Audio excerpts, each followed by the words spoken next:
Yesterday, Respawn did an Ask Me Anything on Reddit, where people asked questions and they answered. And it was about matchmaking and anti-cheat, so we got some answers about the future of getting strike packs banned, if Respawn are ever going to add controller-only matchmaking, if they'll add a new rank, and also the weird future of bots in Apex. And screw it, let's start by talking about bots, because somebody asked, are there any plans to make matchmaking more friendly to new players? Because this player is struggling to get his friends to play the game, because they get destroyed when playing it. And the developer responded, yes, we're working towards some additional matchmaking changes for pubs, as well as continuing to invest in Apex bots in lower skilled unranked lobbies to help better onboard players that are new to Apex. And this comment to me definitely shows where the future of lower skilled Apex is going. If you're not aware, not long ago Respawn added a bot royale mode where you only fight bots, which is a great casual mode because you're only fighting bots who are bad at the game, but more recently they admitted that they were sneakily adding bots to lower skilled Apex lobbies. Not bot royale, just normal lobbies to make the experience easier for new players. And then this season, in season 25, they added a bot difficulty adjuster where you can make the bots really hard to fight. So Respawn are investing a lot into bots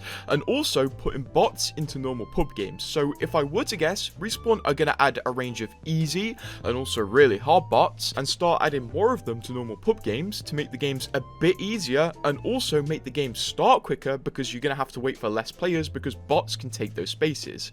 That's just my guess, but I think Respawn aren't done with bots yet, and Apex might take a bit of a Fortnite approach and add bots to the lobbies to fuel your ego a little bit, because you know, that kind of stuff will keep you playing the game. Another question asked to Respawn was, has the Linux ban shown a longer term improvement on cheating, and also your teaming detection measures seem to be doing well. Do you care to share a bit of detail on how you detect players teaming? And before we get onto the developer's answer, if you're not aware, the Linux ban was very controversial because Respawn essentially banned a whole operating system from playing Apex just because it would make cheating less prevalent in the game. And it turns out, as controversial as the decision may have been, it might have been a good idea because the developer responded, there are a lot of new tools and systems in place that contribute to lowering cheater numbers, and we have seen that this has made a significant impact to the cheating landscape in Apex. There is actually an update specific to this question, and more communications are coming soon. This answer's pretty interesting. I'm not sure what update Respawn have got. Maybe they're gonna re-allow Linux users to play Apex. I don't really know. Continuing on with the developer's answer though, he said, as for teaming, we don't want to give away the secret source for our newest teaming detections, but I will say that I've been working on the teaming effort for the better part of a year now, and the systems put in place are thorough. We aggregate a large mixture of data points and put them through an algorithm, which will find players who hit the threshold that tells us they've been teaming, and even how much they've teamed down to the exact match number. This is great from Respawn. Teaming was a huge issue, and honestly, the developer's right. I've seen less reports of cheating and infinitely less reports of teaming, so whatever Megamind AI algorithm they've got that detects teaming, it is working. I just wonder what update Respawn have for us regarding Linux and cheating. Maybe they might only allow Steam OS users to play Apex, I don't really know. For this next question, the reply from the developer was actually in the negative downvotes, which means people weren't very happy with it, so let's take a look. The question was, what is the logic on a hidden skill rating in ranked matchmaking? Why not just have a strict rule of if you're in a rank, you play with people with your rank or the rank under and above you? And the developer responded by saying, we keep track of your skill value to better understand how matchmaking works in conjunction with the progression RP system design. RP is only loosely correlated with skill, and ranked progression is important to players. Everyone wants to feel like they're advancing when they play skillfully. Sometimes though, RP values and skill values can become misaligned. When you encounter a player where the skill does not match their rank tier, it erodes trust in matchmaking. So we're trying to keep these two values more closely aligned and consistent. And honestly, I do see why this was downvoted. Respawn essentially admitted ranked isn't pure ranked, but skill-based matchmaking is considered to some degree. But I do feel like Apex's skill level is massively mixed up among the ranks because of the split system. So also I do understand why this is in place, although I don't want to give my opinion too much because I don't really play ranked anyway. Still, people weren't happy with this one. This next question asked to the developers actually highlights a bit of a skill issue in Apex. The question was, Ranked is a time grind rather than a skill check. Will this ever be tackled? Because if you're not aware, if you want to be number 1, 2, or even number 500 pred, the amount of time you have to put into the game is insane, because it just becomes a game of how long a day you want to grind RP for. Not how good you are, just how long you want to grind for. Here's Watson highlighted this perfectly in a short he did the other day, where he said he's hard stuck number 3 pred because he has a life. A developer responded by saying, absolutely, this is something on our mind. The current system very much favours the grind, as you mentioned. We're actively looking on how we can preserve and improve a player's ranked journey in a season that could be something players of any skill can grind through, while also giving players more avenues to express skill in ranked.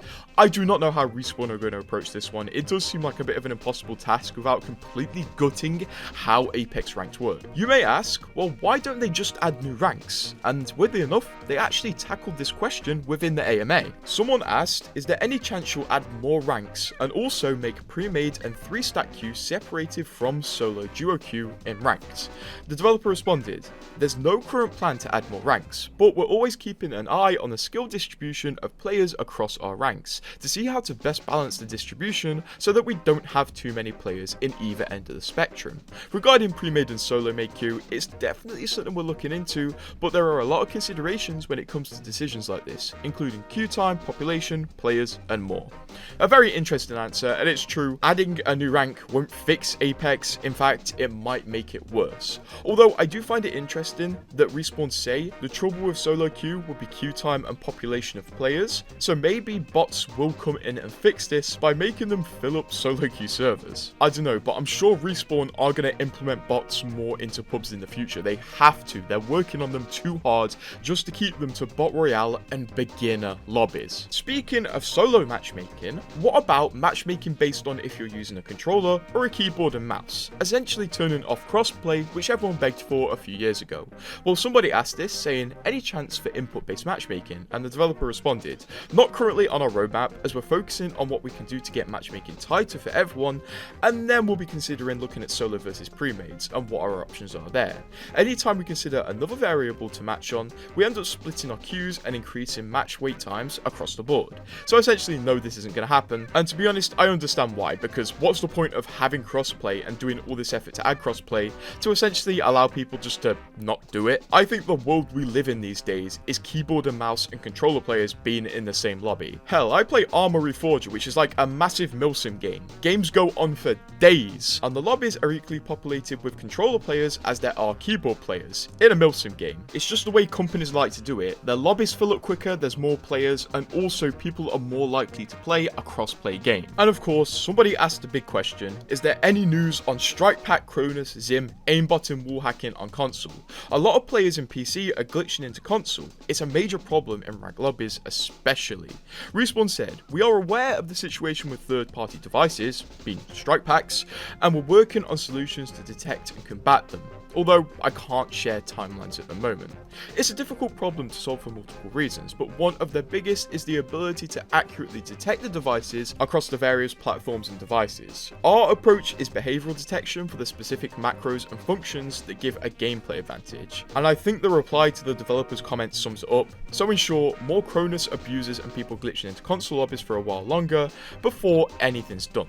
And this is kind of true. I don't really understand how Apex doesn't have strike pack detection when Fortnite and other games do. What is stopping them? I'm not a game developer, I'm probably massively uninformed, but come on, why is this still an issue? And then for our final question, somebody asks if Respawn can implement a wall hacking option to the report player screen. And Respawn says, yes, they're gonna add another report option that encompasses wall hacking and radar cheats. So I know a few people were concerned about that, so it is coming. But honestly, this AMA was a bit of a nothing burger. Respawn didn't really seem up to answer too many interesting questions, and for what they did answer, people weren't really happy. Anyway, subscribe to keep updated with more stuff like this.